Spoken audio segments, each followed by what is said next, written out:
Oliver, I feel unless you are a connoisseur of cars, Malaysians have a very love-hate, complicated relationship with the cars because there is, for some people I know, a bit of resentment that you can't get around unless you have a car. And because public transport ain't great. But now it appears that, according to your story, we don't have to do the traditional hire purchase anymore, locking yourself into 7 years.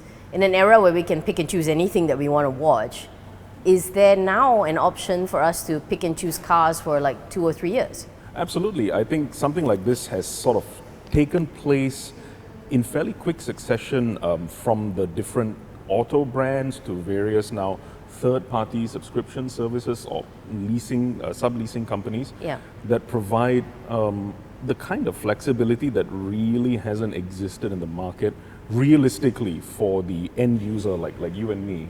Yeah. So you are talking about companies actually allowing you to hire cars for a period of what? How long?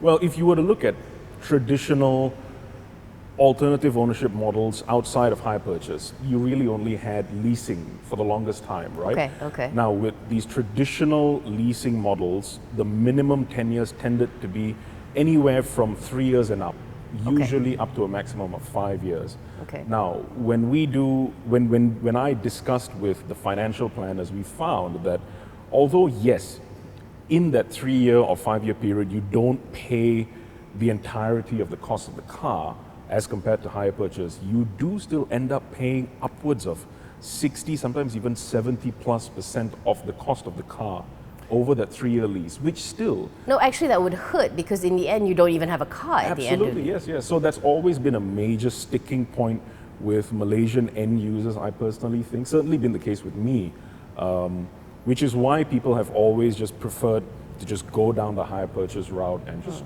own your car at the end of the 7-year or whatever 10-year period. So what has changed now? Well, now we've seen the proliferation of a couple of leasing companies that provide what I would personally call hyper flexible leasing tenures, which means companies now, these one or two of these companies don't provide leasing services any longer than say a 3-year tenure. You could actually now technically lease a car for anywhere from a month up to about 3 years at a maximum, which is a real gap in the leasing market that has always existed up until maybe just a couple of weeks ago, literally. Okay.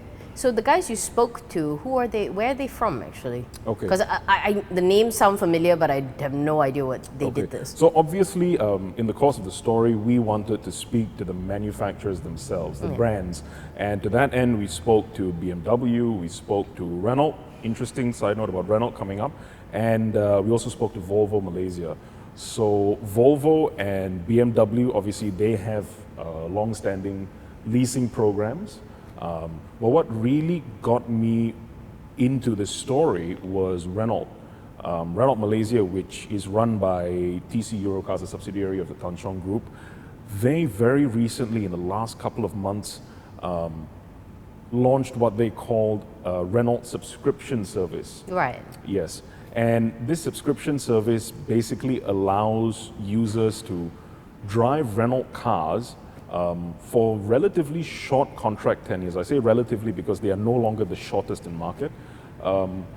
Anywhere from say a year up to about 3 years in terms of contract tenures.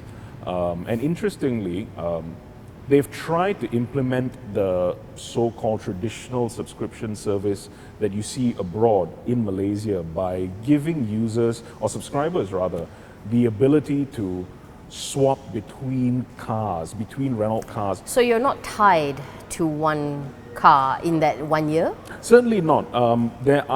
You get maybe a couple of months out of the year, depending on the package that you choose with Renault, you get to drive, you get to upgrade yourself to say their premium Koleos SUV for a couple of months out of the year, yes. Okay, but is it more expensive or cheaper than the hire purchase?